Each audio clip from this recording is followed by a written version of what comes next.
Good afternoon, everyone. We are so happy to have you here this afternoon. And I'd like to welcome you to the fifth annual Pathways to Hope Conference.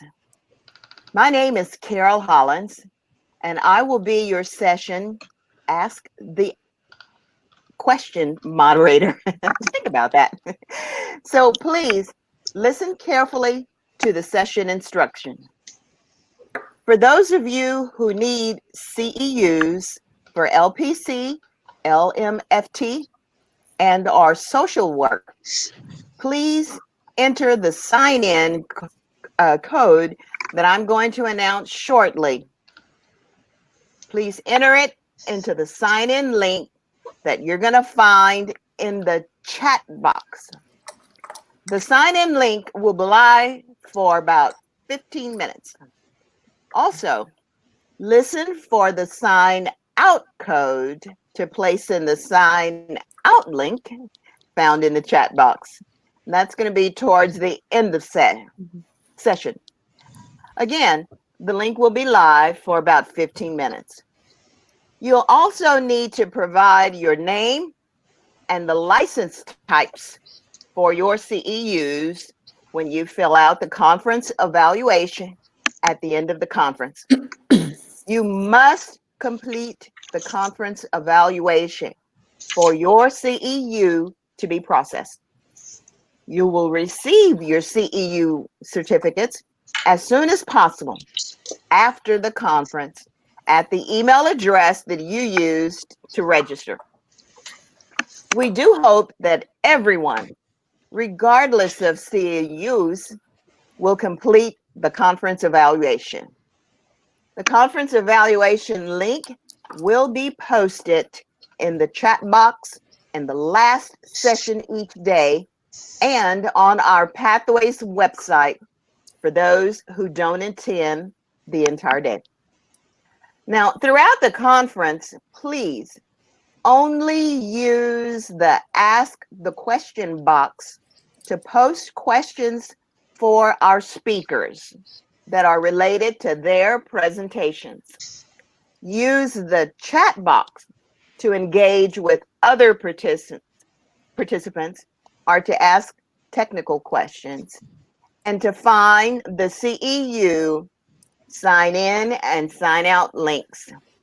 And I will follow the Ask a Question box. I'm going to combine like questions and share with the presenters after the presentation. Personal information can be seen by all, so please consider this when you are posting in the chat or the Ask a Question box. Now, the CEU sign-in code for this session is 35. You'll have 15 sections. And now, I'd like to introduce our wonderful speakers this afternoon. And the title of our session is Setting Boundaries, Building Healthy and Therapeutic Families. Dr. Ken Duckworth is child and adult certified psychiatrist, and he's also the chief medical officer of NAMI. And hello, everybody. Suzanne, thank you for having me. thank you for being here. And Suzanne Robinson, raise your hand. Suzanne is our director of national education programs at NAMI. And last but not least is Tanya Ryder. Tanya is project director of NAMI's STAR Center. And with that, guys, it's all yours. Great. Thank you, everyone. This is really exciting to be a part of this conference. So I know that we're all far away from each other, but that's kind of given an opportunity, I think, for people from all over the world to join us. So that's wonderful. And I know this is a really important topic to talk about because I think it's also a bit further complicated by COVID, where maybe when we talk about having healthy boundaries, when we're all contained in small spaces together, that gets tough. Also, when we're isolated from each other, that also complicates this. So we've got a couple of different perspectives on this. I'm a family member. Ken is also a family member, has the medical experience. Tanya's a family member and also has personal experience with mental health conditions. So we're kind of going to have different thoughts on what boundaries can look like and how healthy can be defined. I do think, though, in light of COVID, it may make sense, Ken, for you to kind of start and give us some thoughts on medical needs for having healthy boundaries, and also in times of COVID, maybe how we do that, and we'll get the conversation started. Sure. Do you want me to share my own perspective, or do you want me to Yes, start please. more with the science? Okay, I think a sure. little of both. Yeah. Hi, everybody. So let me just say it's so nice to be part of this conversation.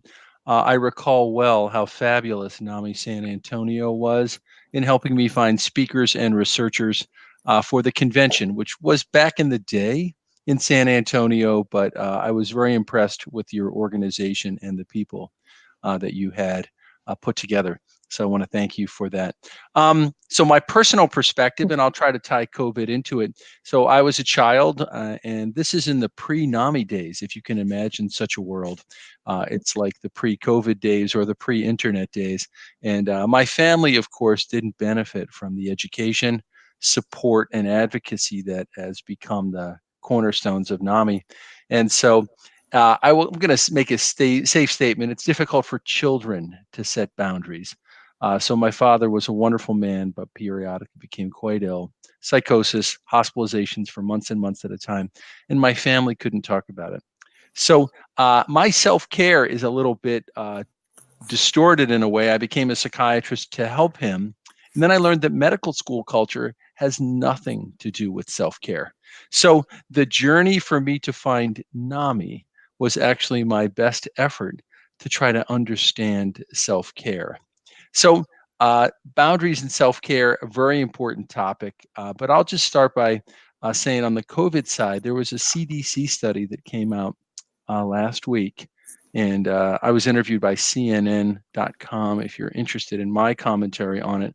But it showed about 40% of people are reporting significant mental health distress during the pandemic, and isolation and suicidal thoughts are actually quite common. So I think while you're settling in for your journey on the pandemic as a marathon, I mean, I think it's a good metaphor for how to pace yourself and think about caring for yourself, within a family system with a loved one who's living with a serious mental illness. Thank you. And I know I also am a family member. My mother has a mental health condition and she is 82. So for her, I live by myself. She lives by herself. So she's in a space of retirement, independent living and retirement housing, but it also sometimes feels a bit like a cruise ship. It's a long hallway, lots of doors. I mean, they've got better access to fresh air and everything, but I think there are challenges there. She has bipolar disorder, as I mentioned, and I think just being alone, because my father passed away 2 years ago, and I think there are things tied to boundaries when they're not of your own choosing. I think we'd prefer to be a little closer together. So we've taught mom to use FaceTime from afar and things like that. But we also do drive-bys, waves to her on the balcony. She's now allowed to have some visitors, but it creates a lot of layers of complication that I think just sort of further exacerbate things. And I know my brother also has a mental health condition and he has a family of his own, but he's got his own challenges. And with having obsessive compulsive disorder, having anything that's related to germs is complicated for him as well. So I think that the kind of anxiety that comes with being a breadwinner, trying to negotiate sort of family stressors and being stuck together when maybe they might like to be more apart.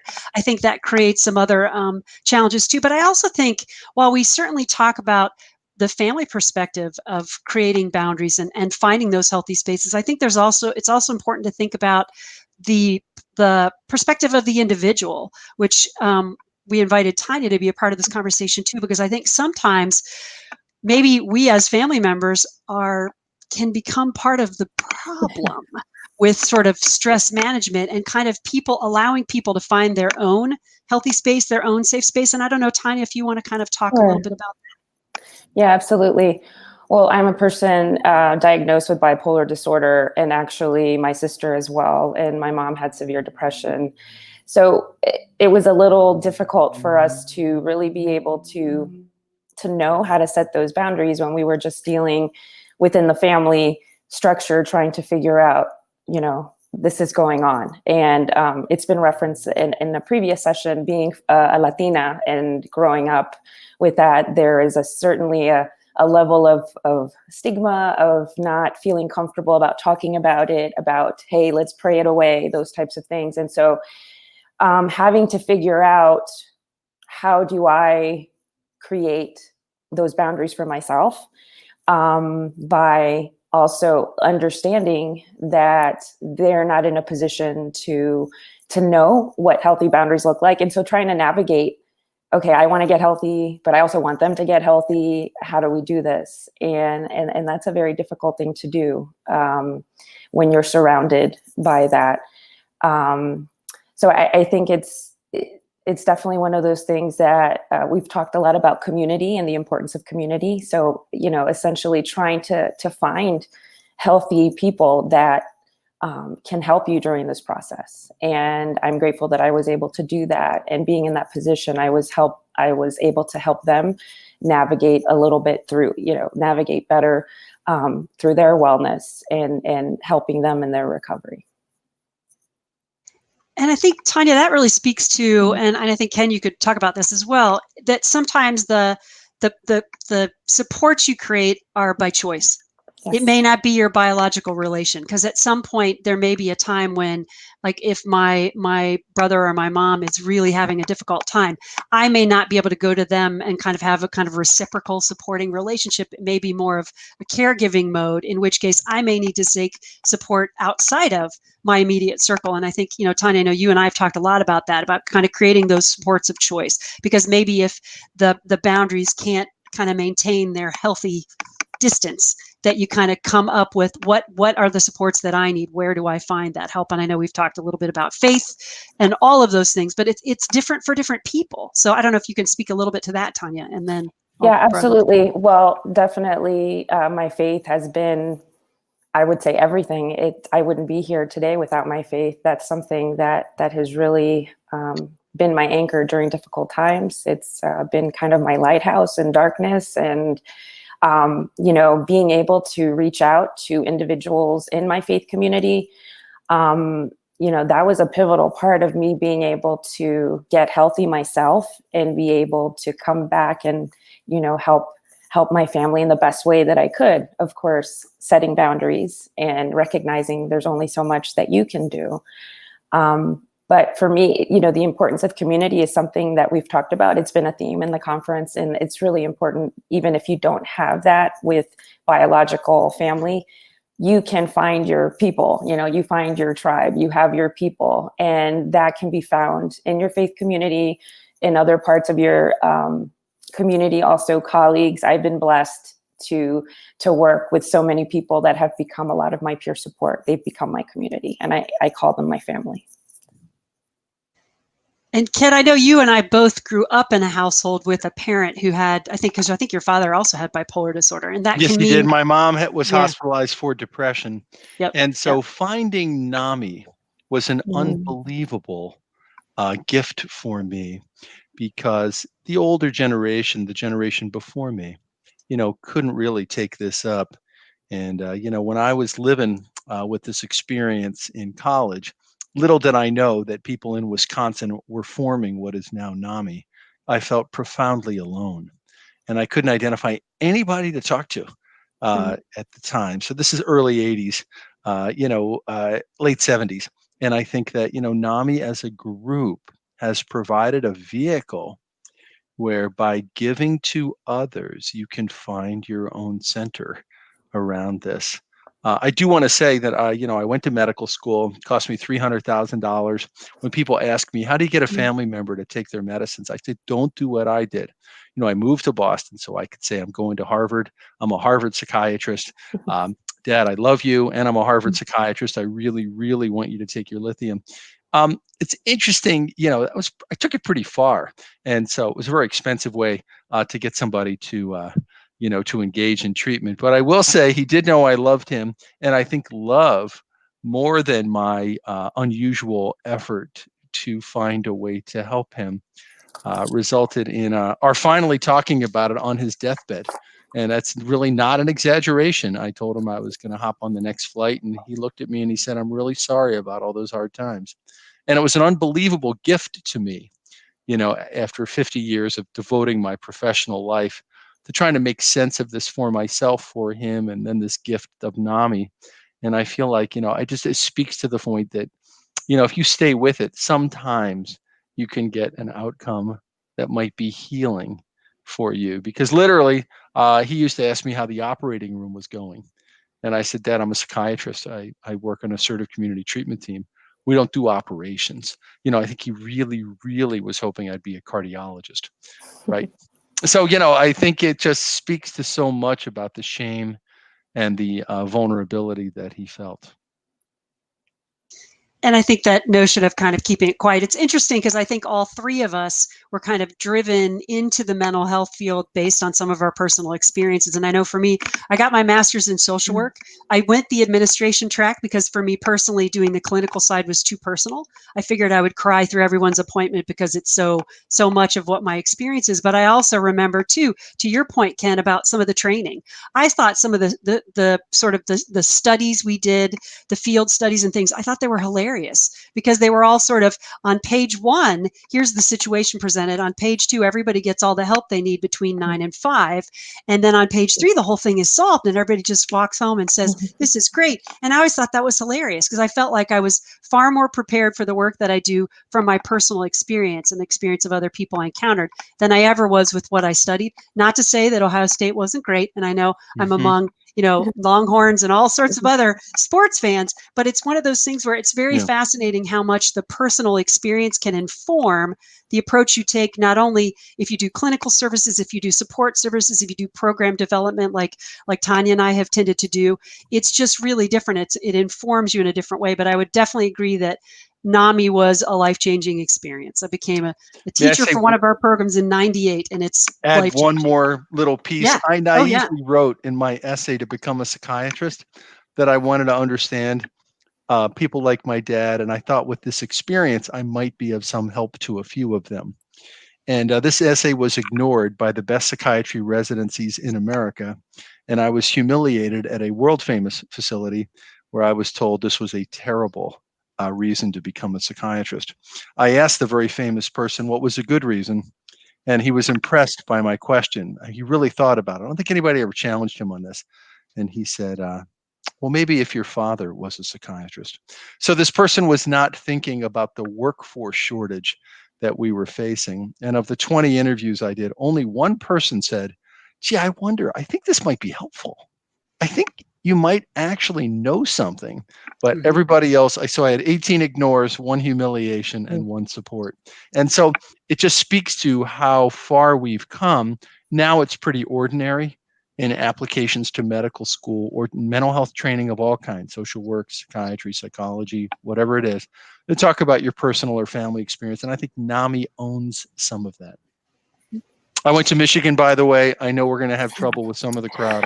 I see there with Columbus, Ohio. We can get along anyway, is what I want to say. Well, we do, Ken, because I'm the Buckeye, you're the Wolverine. There you go. But I wanted to reach back again to Ken and talk a little more about in this time of COVID, when our boundaries have sort of been either blown up or really have gotten extremely firm and rigid, where especially I think we've got, no doubt we have people who are attending the conference who may be parents of younger children. They may themselves have a diagnosis or their child may have something going on. But I also think we've got a lot of frayed nerves anyway. I kind of joke, some of us talk about we've kind of gone a bit feral because nobody's here to, we're not inviting people over to come to our homes and we're not having that kind of interaction. So it's kind of maybe some thinking around healthy boundaries in times like these. Yeah, one of the things that I saw in the CDC survey, which was 6,000 people answered an online survey, wasn't perfect, right? It was self-report. People reported depression, anxiety. Unpaid caregivers had some of the highest rates of emotional distress. So I think it's really important to dig deep and find your supports and connections because boundaries have been enforced upon us, right? in the service of protecting people from death, right? These are good boundaries. These are important boundaries.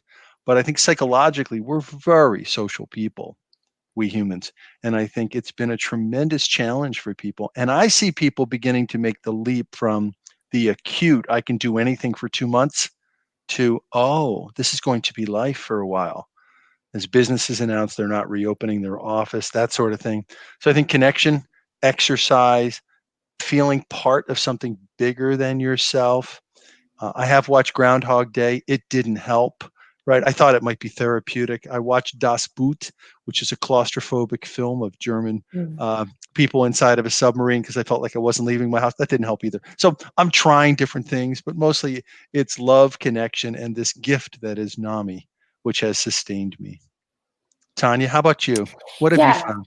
I just wanted to say that, we have come a long way. I'd say even in the last, 10 to 15 years, in recognizing the importance of just peer support, people that are in recovery, and, apart from family members that have experienced it, but being able to walk with someone while they're in their, recovery, and being able to say, I've been there, and I kind of think of it as, each of us in our recovery journey, we have to climb our own Mount Everest. And I see other people like Sherpas that are able to guide us, and they can't climb the mountain for us, but they're there to say, hey, this is what I found works well. And just knowing that you have those people that will be there along the way, because it's not you're not going to keep going. You may come down a couple of times. And the point is just knowing that you have people there. And so that is such a critical piece in recovery. And it takes a combination of factors, right? It takes family support, whether it's, family by blood or people that you choose as family, community, faith-based communities are huge. The colleagues, and I'd like to say, I've worked, for NAMI for the last 8 years, and they've been so supportive through my recovery. And that is such a critical piece, especially right now, as we're going through day in, day out, not knowing what's going on. It's important to know that the people we work with, they do become our family in this, because, we need to be aware. How are they feeling? Checking in, like, yes, there's work to be done, but first, you're a human being and we want to connect. I've also seen the opportunity for those of us with a lived experience, we've had an opportunity to develop wellness tools and know how to navigate. We have our personal pandemics that people don't see, but now everyone's going through a pandemic. And so we have an opportunity to connect with others, and just, when they're kind of like, I've never felt this type of anxiety, I don't know what to do. And being able to say, hey, let me share some of the things that I do. And this is the thing about recovery. You have your little backpack of tools that you pick up along the way, and everyone is different. And just being able to offer that support in whatever capacity, and now recognize that weakness, that, feeling uncomfortable, I'm feeling this way. No, this is the way we need to connect. It's that vulnerability. And how are we generous with that vulnerability? We all have these scars in different ways. Be generous with your scars, connect, share your story. And we've heard that so many times, but even little things like, let's do a coffee and conversation, caffeine and conversation. I reach out to people, hey, let's catch up. How's it going? Sometimes it'll be like, funny, light. Other times, hey, somebody will cry. Sometimes I'll be like, this is where I'm at today, but thank you for being here and listening to me. And that's a game changer. Yeah. When you can talk about a vulnerability and feel understood, we've now transitioned from boundaries to self-care, right? Because, how do you arrange supports for yourself? Peer supports being a superpower, right? Of, understanding, because when your vulnerability is understood and shared, it makes such a difference. Tanya, what about people who have trouble accepting peer support? What do you think about it? It's a common question I am asked, people who aren't ready. And I know, of course, there's the stages of change that we're all in on different areas. How do you think about that? Well, I think it's it's a gradual process. I know it took me some time to be able to actually do that. Once I was diagnosed, I kind of went the route of, I'll take my medicine and I'll see my psychiatrist and, my therapist. And I was afraid to open up. I was afraid. And I think once I got to be around, and I had the opportunity because of where I work to be around different resources and then just say, okay, let me go in the pool. Let me start wading in. I'm not going to jump on the deep end, cannonball in. Some people do, but, and just being available and just saying, it's here. It's really about engaging people and saying, I care. I'm here. I'm here for you. I care. If you ever want to talk about something, you engage that, you start that, then you build a relationship. And that's where people can start to kind of let down their guard a little bit, because a lot of us are coming from, in my case, intergenerational trauma. Some of us are dealing with a lot. And so we're afraid because that's part of our survival instinct is I got to build this little wall and I'm not going to let anybody in. So at what point, and that's what the importance of boundaries and knowing what do those look like? What are healthy boundaries? When do I know that when I'm trying to be vulnerable, someone's taking advantage of that or someone's pushing it? And I think what I found is having guardrails for yourself of your self-care. Like, what are the things that I'm going to do to make sure that I stay healthy? So I kind of see boundaries as I'm keeping you out. My guardrails are I'm taking care of me, right? When my vehicle starts to scrape against the guardrail and I'm like, I got to get back in check, and what's happening around me that causes me to do that? Is it somebody that's approaching my boundaries? Is it someone that's pushing my boundaries? Or is it I need to pull back? And that is something that you learn how to navigate. And once you do, I feel like it's something that you can truly help someone with as they're beginning their recovery journey, because everyone's different. Some people, it will take longer. Sometimes you will be doing great and then you'll feel like you fall backwards. And then you're like, oh my gosh, I've been doing this for 2 years. What happened? Why did I have the setback? That's a part of the process. Good point. Very good point. I always think about my mom. She has bipolar disorder, but she's also a teacher. And one of the things that she came up with to kind of help her monitor her sort of job stress and the pieces parts that came with that, and I think now for teachers, much more stressful, she always quit every Friday and then rehired herself every Sunday. So it was kind of I quit on Friday, she'd come home and feel much better, and then she would decide to rehire herself at about 9 p.m. on Sunday and then go back to it. That's a true boundary, actually. That is actually exactly a boundary. I'm not working now. I'm playing. And I think that right now we've got these times where we're in small spaces, we're in crowded spaces, or quite frankly, we're in empty spaces. Where if you live on your own, or my mother who, lost my dad 2 years ago, and kind of managing that aloneness, but figuring it out. And I know recently she just did an outdoor gathering, that kind of what we talk about, like you sit in your car, I sit in my car. A little group of NAMI mommies in their 80s and 90s got together at great distance on a back porch and sipped tea and chatted outside.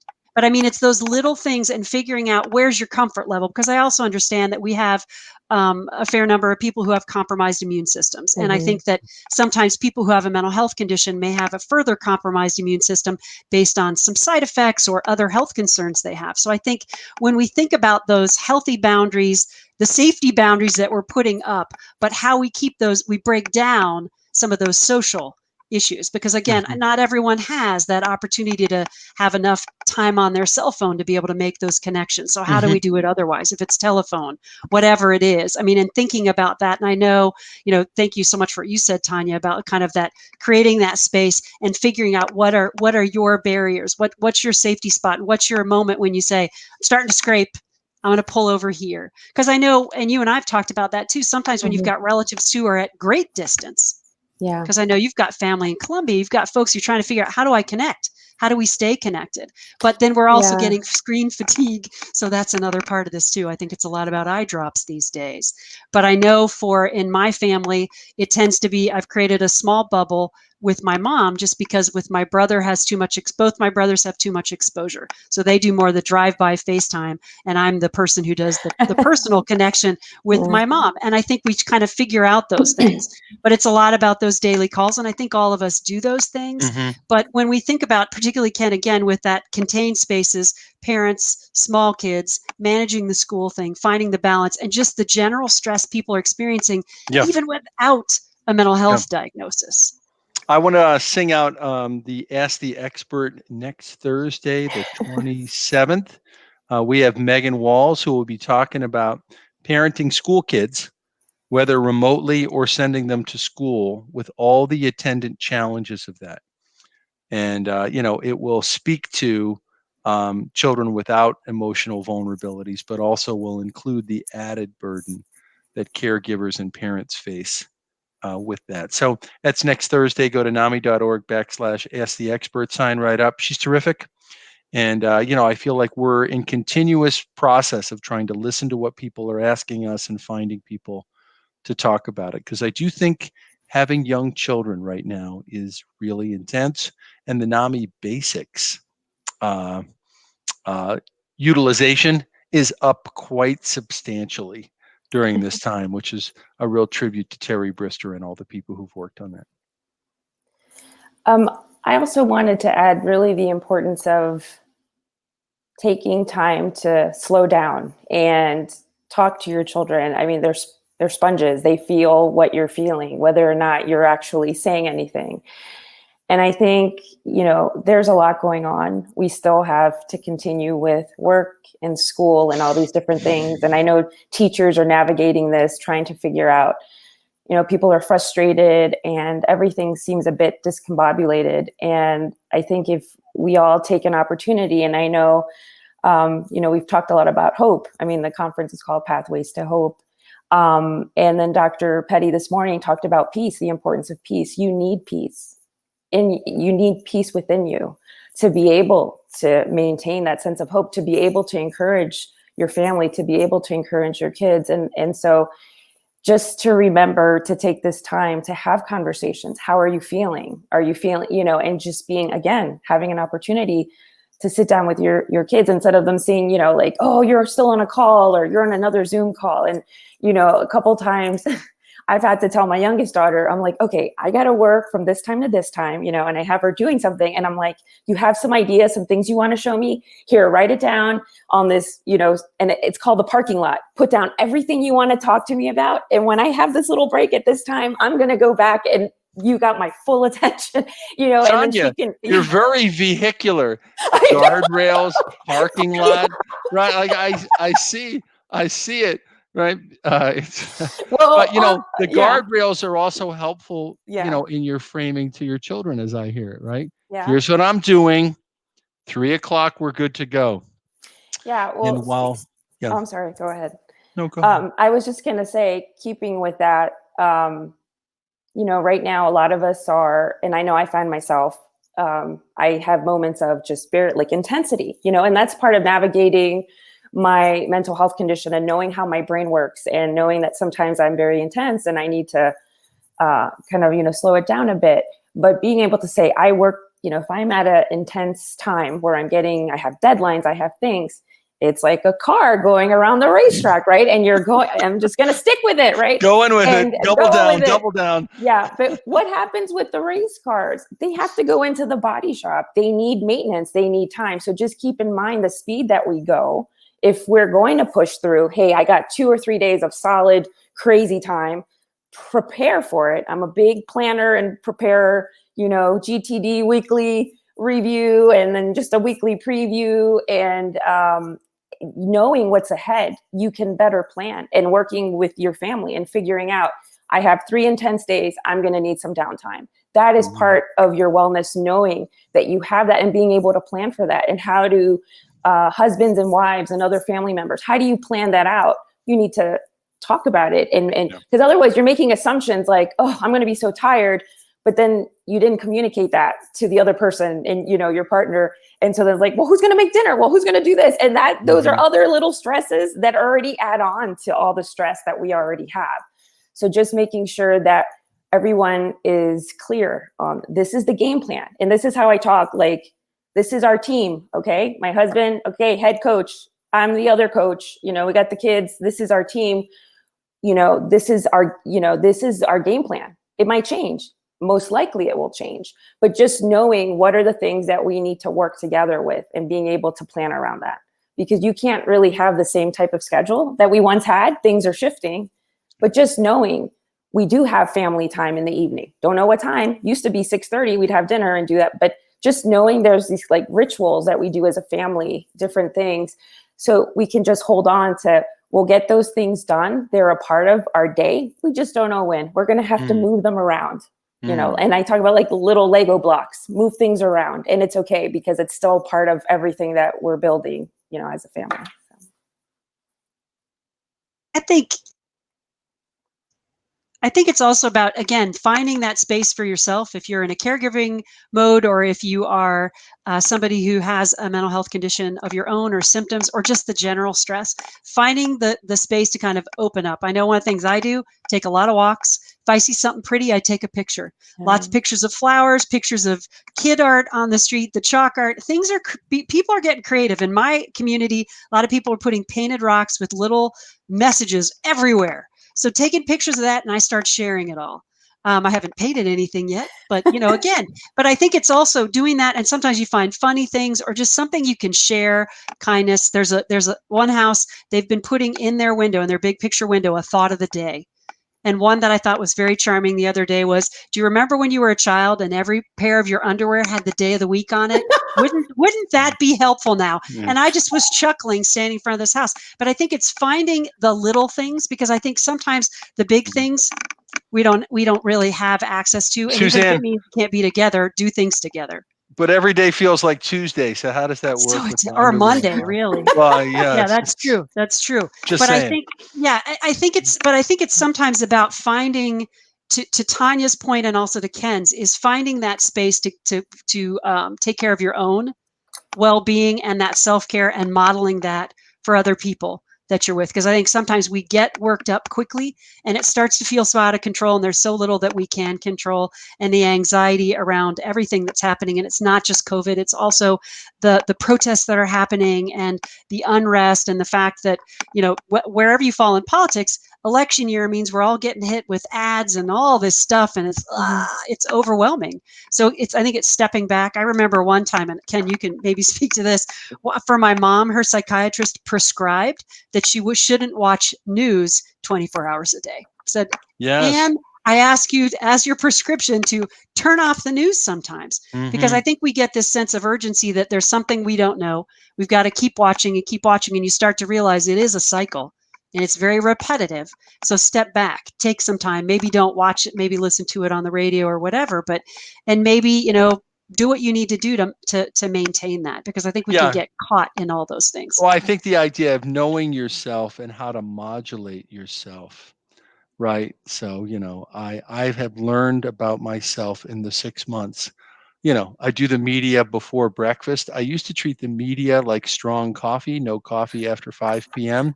Now I treat it like it's a triple shot of espresso, and I only consume it till 8:30 in the morning. And then I'm done for the day. And I feel like, though, it'll be there tomorrow.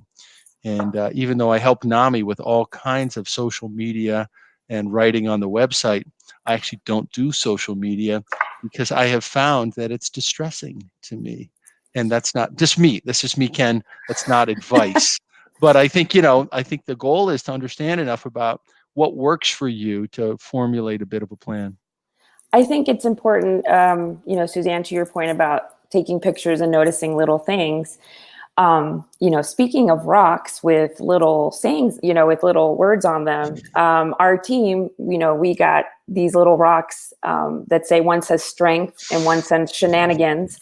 And, along with it, we got a note with a quote, and I'm really big on quotes. And it's a Winnie the Pooh quote with, "There is something you must always remember. You are braver than you believe, stronger than you seem, and smarter than you think." And this is great because it's something you can share with younger kids as well, saying Winnie the Pooh, right? And then, with me, sometimes I'm like, hey, today I'm embracing my inner Eeyore. I'm not feeling so, and it's okay, and just, those types of things, being able to share that with your kids, with your family, and saying, this is kind of the day that I'm having.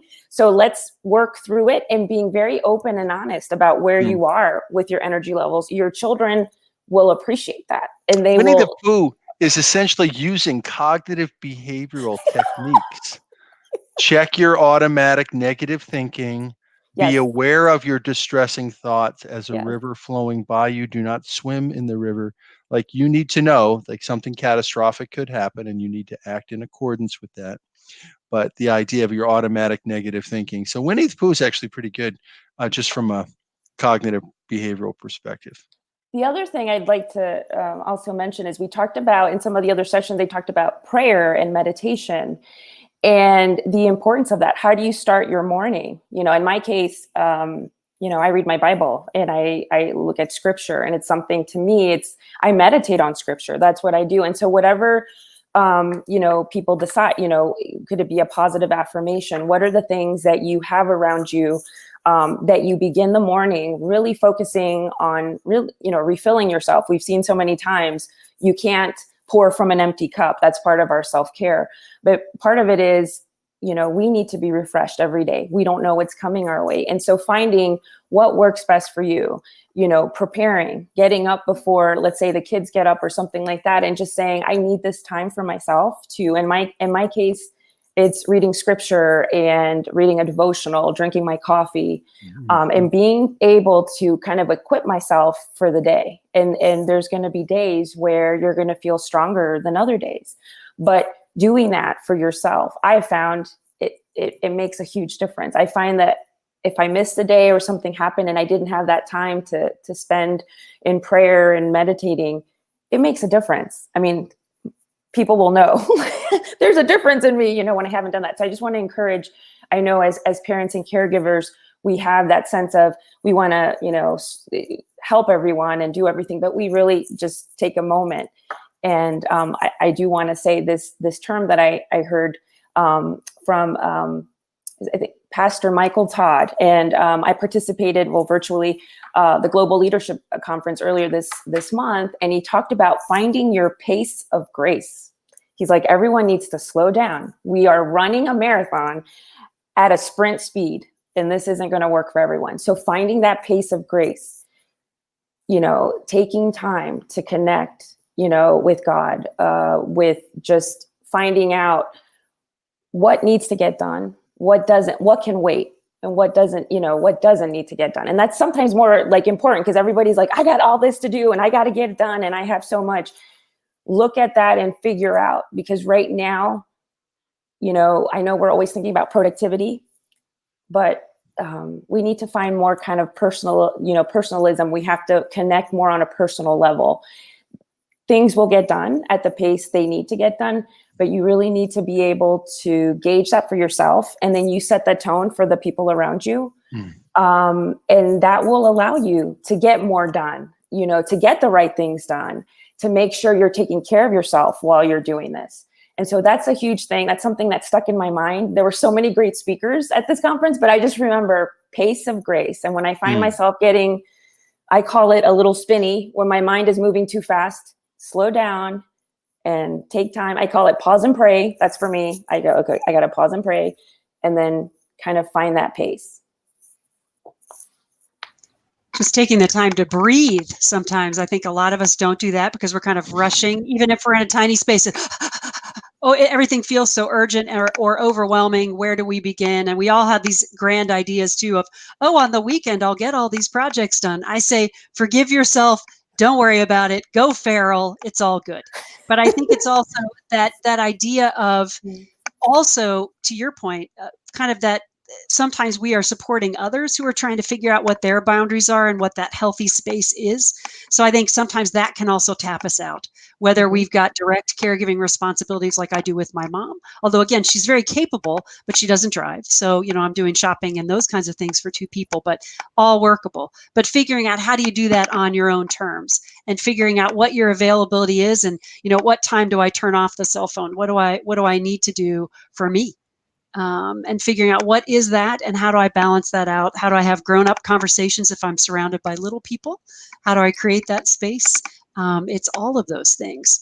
And I did put the quote from Winnie the Pooh in the chat if people wanted it, because I thought it's a nice one. I've got it up on my wall, in fact. So I think it's just it's a thinker, but it's nice. So other thoughts, Ken, on boundaries in times of COVID and thinking about, especially when we're dealing with distance too, I think, because I know obviously we were on our screens, but I think it's thinking about maybe what do we do? Because I know that was one of the things when I was speaking to Doug Beach about kind of coming up with this workshop, because I know a lot of folks when they're sitting in a support group, whether it's a connection support group, that's a NAMI support group, that's for individuals who have a mental health condition. I know Tanya's talked a great deal about how she handles boundaries, but families trying to figure out how do I do this? This is me trying to relate to an adult. And I know, Ken, you and I have, dealt with boundaries on our own with, parents, and for me with a sibling as well, and figuring out how do I kind of work that out. But I think we can't, I know we can't offer enough. My perspective is to be super gentle with yourself. We're going to have to get through a difficult time. So I have not become an organic gardener. I have not learned to speak Spanish. I have not lost 25 pounds, which would probably be advised as a physician. I'm trying to be gentle and as loving and connected as I can be within the limitations of the fact that I too am living with a lot of chronic stress. You mentioned the phone. I do want to talk a little bit about the American mental health field has made a pretty quick pivot for outpatient care to do video and phone. And NAMI is advocating to keep the phone component because a lot of people don't have good access to the internet and a lot of people don't have the privacy. That's only for outpatient care. Many NAMI members need more than that. But I do want to mention that the American mental health system, okay, I'm going to go with the vehicular metaphor, took a side road and made it into a 16-lane highway, right? The kind you see outside of LA, the 7, the 5, whatever it is, right? But telehealth used to be a back road, and many people report that it's helpful to them. And I think it's going to change the way care is delivered. It doesn't solve the problem that if your shelter has been closed, right? If your loved one is a homeless person, doesn't solve the problem if there's an infection on the inpatient unit that you need. But I do think that some flexibility of how people are going to deliver care may be something NAMI can leverage over time. And I would say as well, some of the pivoting that NAMI itself has done in terms of, our classes, our support groups are built to be done in person. We certainly had some affiliates that were starting to do some online providing of services, particularly to frontier states like Alaska or Montana, places where it's really spread out.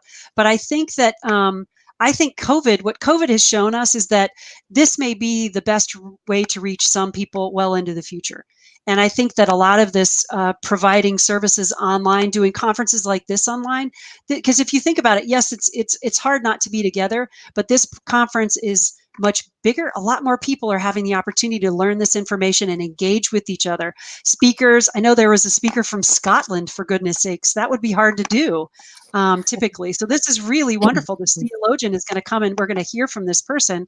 And it's just really, it's a different feel. So I think that in some ways we're not going to go entirely back to the way it was done. And I think businesses and how we function on a daily basis there's going to be some permanent shifts here and some things that just look different from here on in. Because we think about just down to the most basic things like buffet restaurants feel really different right now. A lot of us would say, no, thank you. So No, again, I think it's going to be a real shift, but I'm with you, Ken. I've done some terrible baking.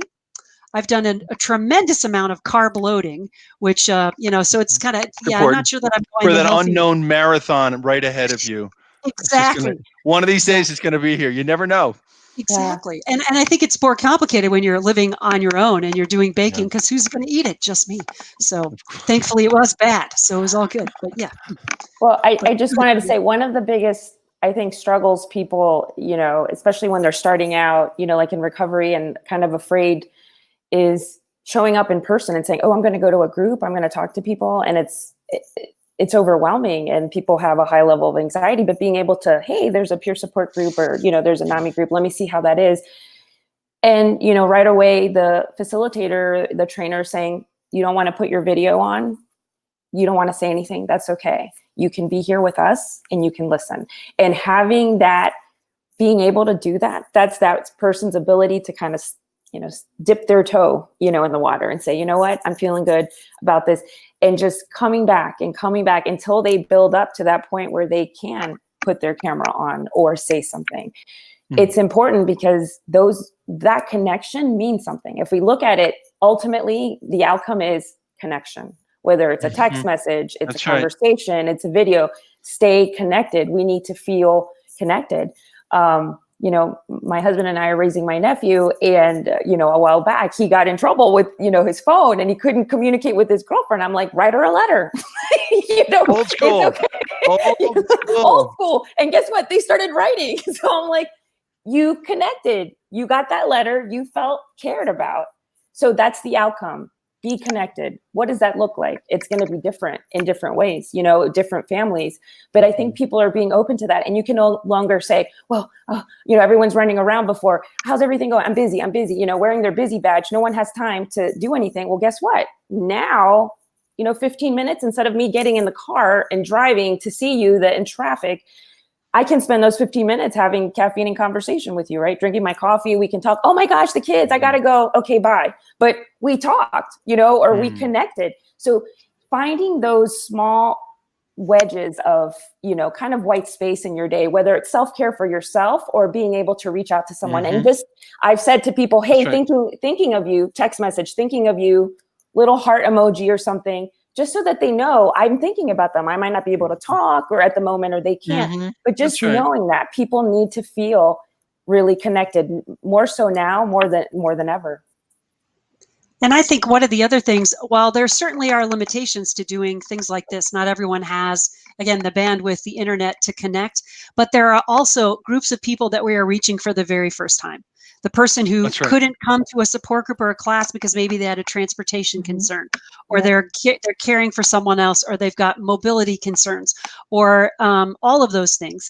And I think we've opened up opportunities for people. And I know, particularly, I'm seeing in the chat people talking about, for some, anonymity is critical. And I know we found that to be true, especially with the veterans that we reach out to, or the active duty service members. They are not going to be able to come to something that's live taught in person for that exposure because they may risk a military career, and their families often feel the same way. So to be able to have an option, we mentioned earlier, a course like, and I know it's a big NAMI plug, but we're all NAMI people in this panel. So we'll just say, we're going NAMI, with this. This is shameless plugs for NAMI.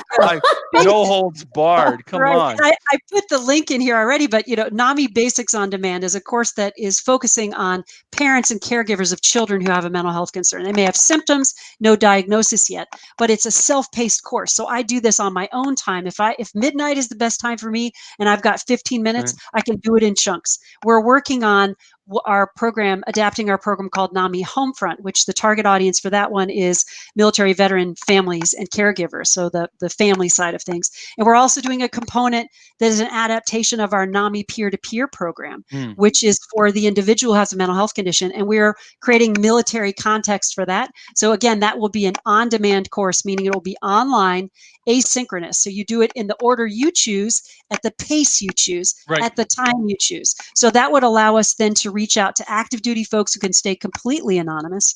It also allows us to reach out to people maybe who are posted overseas. That's right. And they haven't had support. So I think I think COVID, as horrible as it has been and tragic, it's forced us to think differently. There are people we haven't reached yet, and now we are for the first time. So I think those are things that have been, you know, unintended, strange gifts, I guess, of this, if you can even call it that. We used to get 300 people on an Ask the Expert. Now we do them every month. We get 1,000, 1,500, 2,000 people. You know, the NAMI convention, you know, I did in a conversation with the director of the NIMH. And, you know, that's a Saturday morning session after 3 days in the, you know, real world convention. You get 400 people that are fully engaged. I think we had 5,000 people on that conversation asking very good questions. And the idea, so it's very interesting. It's both an opportunity for some people, right? I don't think it works for everybody. I want to emphasize that. But then I think also NAMI's spread is wider. I think, that's just another piece of this. Now Ask the Expert is every month because the demand is so high. We had to get a whole new platform because Yeah. I was getting kicked off on my own webinar I was moderating, which was pretty hilarious actually. But it speaks to how much good work we are all doing, all of us, all 2,510 people, plus the Right. three of us on this call. Yeah. Right. I, And I, oh, sorry. Go ahead. oh, go ahead, Tanya. No, I just wanted to say the biggest thing is knowledge is education. And that's what NAMI, the resources. I think whatever stage you are in feeling like, hey, I'm feeling like something's happening and I need some help, or there's certain feelings I'm having, people want to look into that more. And what do? They need to find information. They need to find resources. And that's something that we've really been able to do. And there's so many different options. And, one of the things is when you have that information, you can decide, hey, this is, I'm going to work at my pace. This is what I'm going to do. Or, hey, here's information for my family member. It's difficult to get kind of started on how do I do this? I'm feeling these feelings. What do I do? And so having an opportunity, I think education is huge. And, NAMI and everything that we do is just resource, here, Resource Central. We have these programs, we have, these webinars, we have podcasts, we have all these different things. It's important that people, stay engaged in their recovery too, and just saying, I need to be active in this. I need to get more information as things come up, what's available, and for teens, especially our youth, and what we're doing and all the different apps and things that are coming up. We just had our conference, and, we had youth sessions and talking about the apps. And then, we had, Dr. Alfie from the Acoma Project, who did a session on the communities of resilience and everything that's happening with youth and all these different things. And so it's just, for me, I think that's why I pursued education, my master's in education. And I thought, there are two things in my life that have been game changers: education and my faith. Being the first person to have graduated from college and getting a master's degree and everything, that was huge, for my family. I didn't have those supports, but I feel like it really changed my ability to be able to then go back and help and navigate, help my family members navigate, and try to figure out, this is how you can get better. This is what you can do. These are the steps. Also being very aware of the boundaries, right? Because you have to get to a certain level and of recognizing, and I love Dr. Henry Cloud says this, that you are responsible to people, but not for people. So you need to say, I'm responsible to you. So as a family member or someone, but I'm not responsible for you. And I love that, because you think about it, you're like, yeah, you know what? I'm here to support you. These are things, but you need to take part in this. It's as well. guardrails. It's right there. It's right there.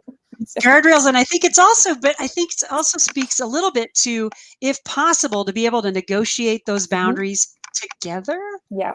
Is Absolutely. helpful. And I know, to Tanya's point, sometimes you don't have that opportunity and you just sort of have to declare what the boundaries are. But if you can, especially if you're living together in the same space, figuring out how to have that sit down conversation, not during a crisis, and I know that we work a lot in NAMI programming around, how do I have these difficult conversations, or even looking online for good resources about how to have challenging conversations, especially if someone maybe is experiencing some symptoms. And maybe, Ken, you can speak a little bit to that about, at what moment do we have the conversation, but if you can have it together to figure out what are the best approaches for us as a family, because they're going to look different for everybody. Everyone's Everybody's different. family's And different, stories, and it's different very personal. vulnerability. It's very personal. Yeah. But having that conversation, like, if you have any suggestions, Ken, about any resources or approaches that people might use, certainly if you come to any NAMI programming, again, all free for the participant, we cover this in great detail because it's a big issue. So my simplest example of how to have a conversation about a vulnerability is the concept of motivational interviewing. So I imagine a circle that I see, and I imagine the circle that my loved one sees, right? Then I try to work with the overlapping color, and I stay with that. And I don't try to argue for the other things that I see in my circle. So a motivational interview and conversation with an adolescent might focus on their desire to find a love interest and to improve their sleep, right? That's a way to start a conversation, it might be less effective. I led with, my diagnostic thoughts, right, which tends to activate defensiveness, understandably too, because we're still not at a place in our society where, mental health diagnoses are without some weight to them in terms of our social connotation. So this concept of motivational interviewing, look it up if you'd like.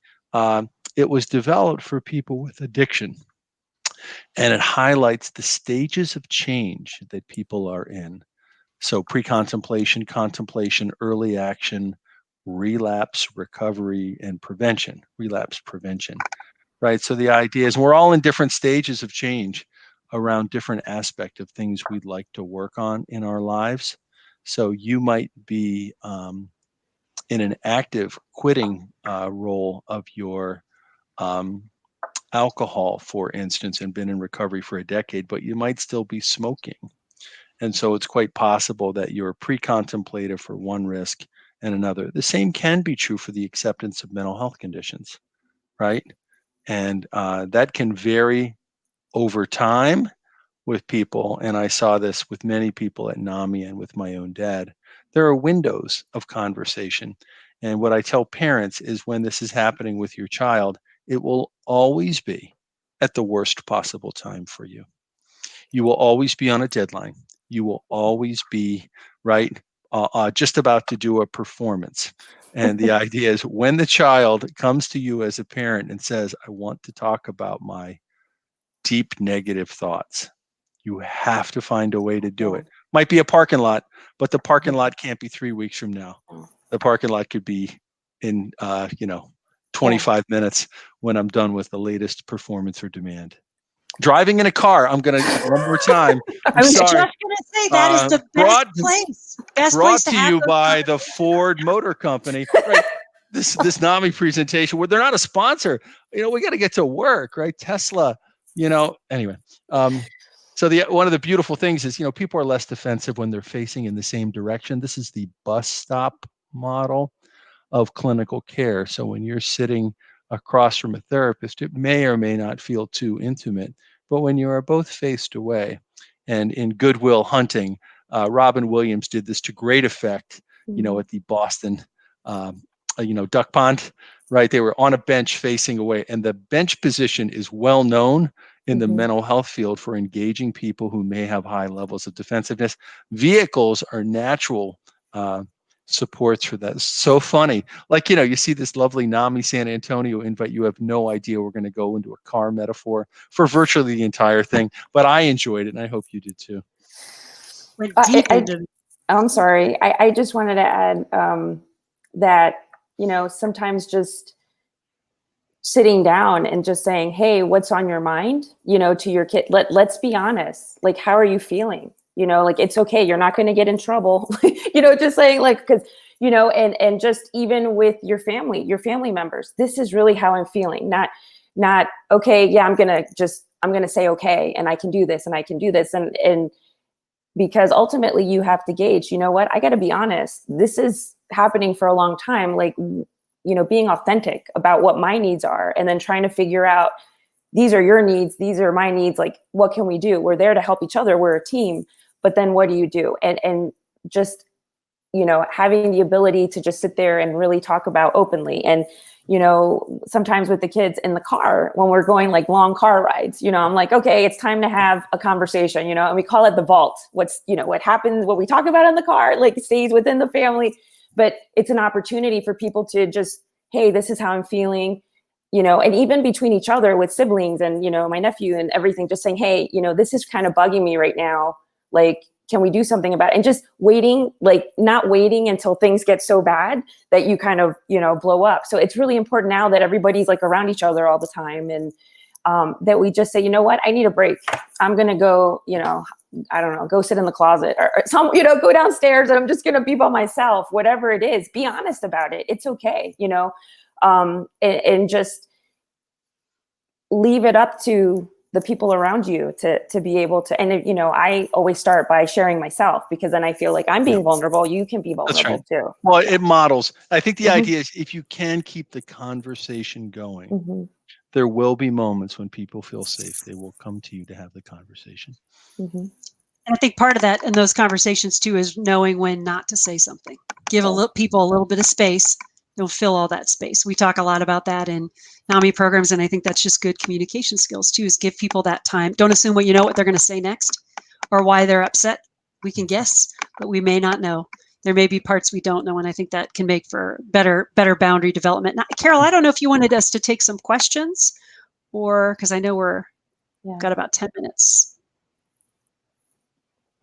I know there are a couple of questions.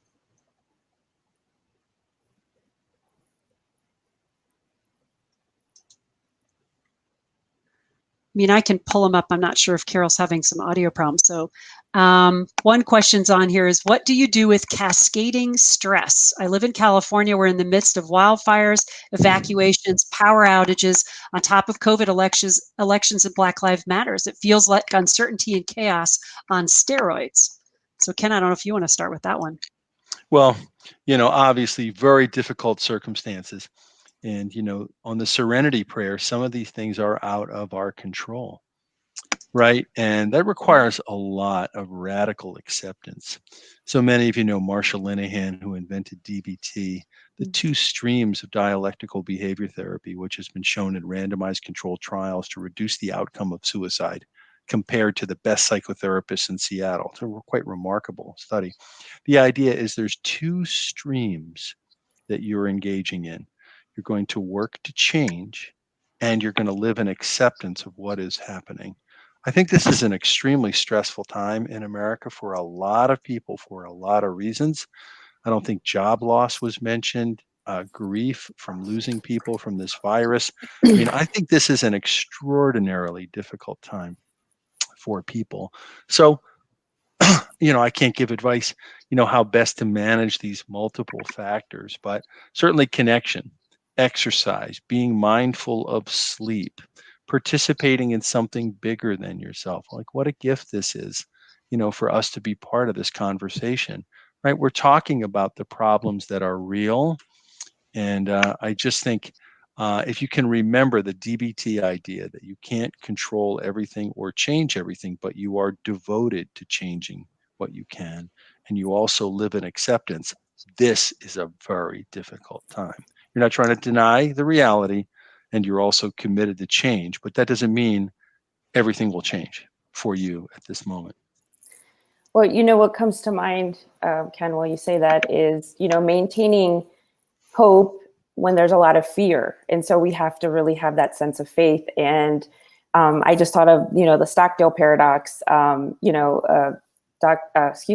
Stockdale, and what he talked about. And, you must never confuse faith that you will prevail in the end, no matter, you can't afford to lose that, but just know that you will come out at the other end, and understanding the severity of your circumstances, but just knowing that you will come out of this stronger, better, in some way, and being able to maintain that encouragement with each other. I do that with my kids. I've told them the whole Stockdale, paradox and explain it to them. And when they're having a hard time or something, I put the little hashtag when I send them a message, Stockdale's United. You know what? We're going to get through this. And those little things encourage. Those are the moments where you're kind of giving someone that kind of oxygen that's going to give them that sense of, that's going to help them maintain hope, because we're all going to get tired at some point and we're going to say, oh, and we can't lose faith, but we also can't say, hey, we'll be done by Christmas, it's going to be fine, because then you lose hope, and then you become brokenhearted, and then we see things, with mental health difficulties. So we need to do that. And that's part of our community, part of the people that we're around, to make sure that we continue to encourage each other. Because one day I may be down, the next day, I'll be feeling better, but someone in my family. And so just having that, and that's the importance of those supports. So just encourage in whatever way that you can, Yeah. I saw two notes, one from Doug Beach that there's a session on DBT in a little bit. And I saw a person ask, what is DBT? And I filled DBT that one in. Yeah. Oh, you're all set on that. Okay, great. I went ahead and wrote dialectical behavioral therapy. I didn't explain it, but I did put what it is so they can look at it. We have a nice write-up on NAMI. We have an Ask the Expert with Marsha Linehan, who invented it. And the idea is self-regulation through coping strategies to contend with physiologic and psychological dysregulation. So the treatment is very much rehearsing coping strategies so that the impulse to harm oneself, for example, is resisted. And it uses group and intensive sessions. It's manualized workbook oriented. It's a brilliant intervention. It saved many lives. And this one is an interesting one. A lot of people have been really kind about appreciating that we've all shared personal parts of our story. They found that very helpful. But one of the questions that's come up, and I think it's a great one, I want to make sure we touch on. This person wrote, regarding medicine and family member diagnosed with severe depression or bipolar disorder. Her daughter, who was diagnosed at 19, is now 30, and she believes she can control her diagnosis and the symptoms with illegal marijuana. So I think that this is an issue that's coming up for a lot of people because I can be very honest and say the bartender at my house had some pretty generous pours at the beginning of this thing. And some of us have stepped back from that, but I think some folks have kind of fallen into this as a coping strategy. So maybe if we could talk a little bit about encouraging healthy coping strategies, because this person appears to be using marijuana as her treatment now instead of any other form, talk or otherwise. Right. Well, first of all, I think there's no evidence that marijuana is helpful as either a mood stabilizer or as a treatment intervention or as an intervention for PTSD. I would like it to be off of Schedule 1 so we can research it. The French figured out it works for certain childhood seizures, and there may be indications for pain. So I think it's very important. So the key is, I would say, if she's engaging with a mental health professional of any stripe that's not you as the family member, so that that person can engage. It's common for people not to want to take their medicine. I'm accepting of that, but I challenge them to learn from their experience. And I'll say, it looks to me like you might benefit from A, B, C. You clearly are doing D. When D happens, let's see how it goes. And let's just both agree that we'll take feedback from people who love you, right? Will you agree to that? And then I would have them engage the family member on feedback on how it is going. I do want to say that we've legalized marijuana before we studied it. And this was a backwards way to do policy. I'm an old school science guy. I like actual science. And it's helpful to know what the impact is. And the French did figure out they could certain marijuana products treat certain childhood seizures. This is where we need to go in our field.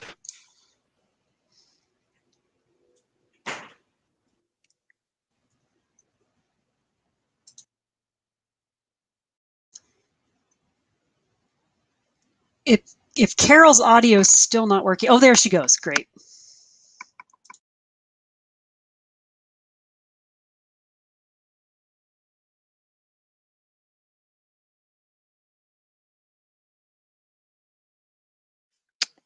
I can't hear you. Okay. Well, we thank everybody. I know that we've got about 2 minutes. I know there is CEU information that I don't have, but I know it's been posted in the chat. I also know these sessions have been recorded. So I know some people asked about some of the book references and quotes we had, that would all be in recorded. So, the CEU number is 54. Carol, you might be muted. 554. Can you try She doesn't have a unmuting? headset. No headset. Okay. Yeah. Thank you all for participating. It was 59. There we go. CEU sign out 59. Thank you. Now I got it. There we go. There That's we go. the ticket. We'll get it. We'll get it. So yeah, CEU sign out. There's a link in the chat right now. So the sign out is 59 for those of you. So there we go. 59. And I know they're going to ask us about all these other things. The recordings will be available, all of that. So we appreciate that you all joined us. It was a great conversation. Yeah. Thank you. And thank you, Carol. Yeah. Thank Yes. you all. Thank you. It was a pleasure. Thank you so much. Keep up the great work, everyone.